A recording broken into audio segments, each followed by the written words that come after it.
Welcome to A Magical Life, Health, Wealth and Weight Loss.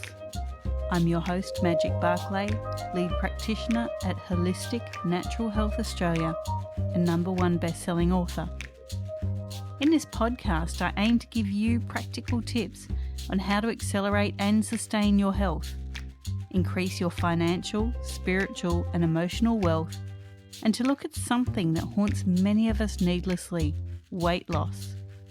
In some episodes, I'll have guests available to give you even more tips, but in others, the floor is yours.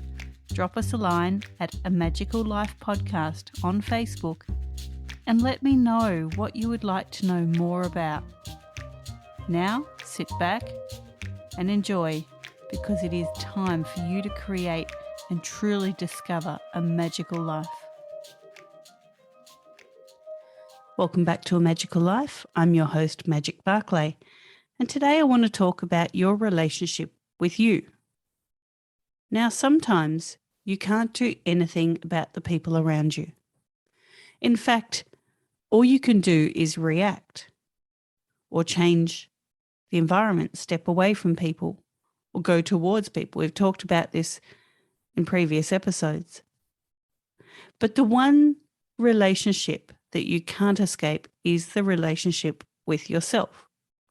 Now, we've heard, all the buzzwords, all the keywords: self-love, self-care, self-respect, self-esteem. But what do they really mean? What they mean is that the one person you can always rely on is you. There's a famous quote: if you think you can or you think you can't, you're right. And that's because what you stand for every day, what you believe in, and how you relate that to yourself matters every single day and every single moment. There are a few steps to having a great relationship with yourself. The first one is learning to be grateful. Have you ever heard of looking for a silver lining? Everything that happens does so for a reason. If you've gained weight, if you've become ill, if you feel abandoned, or you've lost your friendship group, it was usually triggered by an event or sequence of events that had meaning for your life. But who gave them that meaning? It was you. Instead of being resentful or distressed, you need to make peace with your past, with your present, and with your future, and learn from your reactions and responses. Now, many people in the world self-medicate, be it alcohol, be it cigarettes, be it physical contact, could be painkillers, could be drugs, or it could be poor self-image, poor self-thought.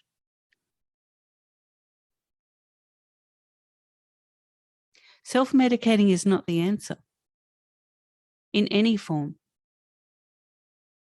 Finding the reason why you do things, why you run to things, why you need that crutch, that is the answer. And I can guarantee that reason is you. It's how you feel about yourself. It's your relationship with yourself. Now, many have heard about the Serenity Prayer. And it says, God, grant me the serenity to accept the things I cannot change, the courage to change the things I can, and the wisdom to know the difference. Whether you believe in God or not, this famous prayer sums up the most important factor in being grateful for yourself. Many occurrences, reactions, thoughts, actions, and situations are not in your control. But it is key that you determine what your energy can influence and what it can't. Once you do that, you'll see a silver lining in everything, and that everything around you happens for a reason. Now, when there is something dark or shadowing that happens in your life, no, you can't change that, but you can change the way you react to it. I recently lost a very dear friend, someone who I thought was a very dear friend. They decided to segregate against my family for various reasons that the world is going through at the moment. And my reaction to that surprised me. At first, I thought, that I had the anger feelings, I had the resentment. I thought, how can this person do this?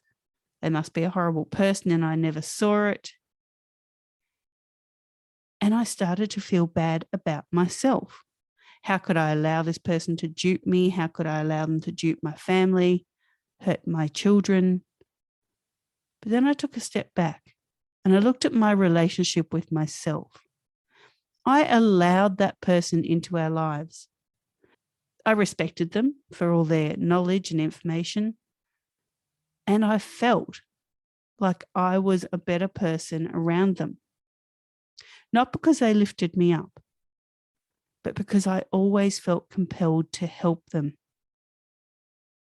Then I realized I'm not their savior. I'm my savior. So I walked away from this former friendship with a new perspective. Everything happens for a reason.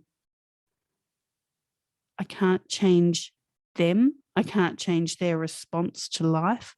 I can change how I respond and how I feel about myself. So I looked for that silver lining of that friendship. And I realized I'd had 5 years of some fantastic memories. I'd had 5 years of being of service, and that made me feel good.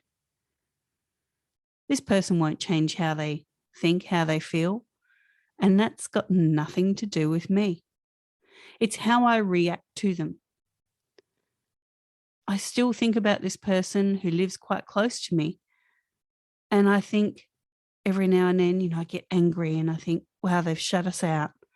For a split moment, I think that. And then I think, what a great person I have become from the end of this relationship. Because I no longer need to feel of service to this person to make myself feel better. I can be of service to myself. And that's what's important. Many people will talk about the glass half full or half empty. And I guess that sums up when we lose friendships or relationships. How do we see it?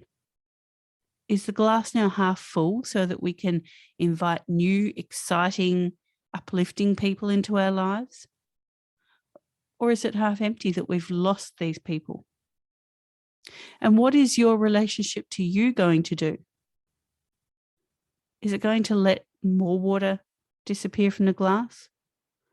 Or is it going to fill that glass with self-acceptance, self-love, self-respect? That's up to you and only you. What is your sense of purpose? What is your sense of fulfillment and why? That's really what we need to look at. What are your beliefs? What are your values? And we've talked about those in earlier episodes in our podcast. And we'll talk about them again soon. You see, your beliefs can be broken down into global beliefs. So they're beliefs about what you have in the world external to yourself. You can have identity beliefs, what you believe about yourself. You can have rules and beliefs, what needs to happen or be present in a way that you will satisfy your values.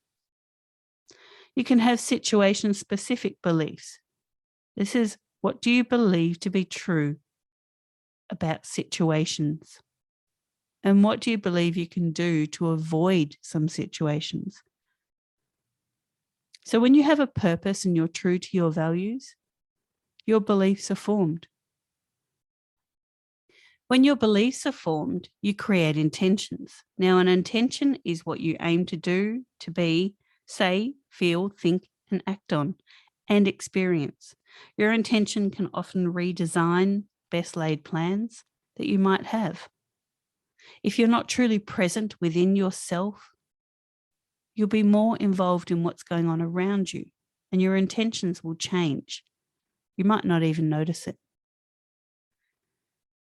Make your intentions every day clear to you, the person that matters, the person in the driving seat, you, not the people around you, not your workplace, not even your closest family members.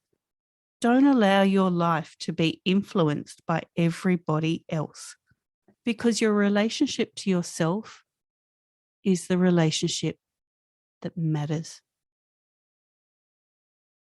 At the end of the day, when you're taking your last breaths, there's one person you've got to be okay with, and that's you. People come and go in your lives. You know, they say you have people for a reason, people for a season. But you always have yourself. So in times of turmoil like the world is going through at the moment, who matters? You do. What matters? You do. When does it matter? It matters now. How does it happen?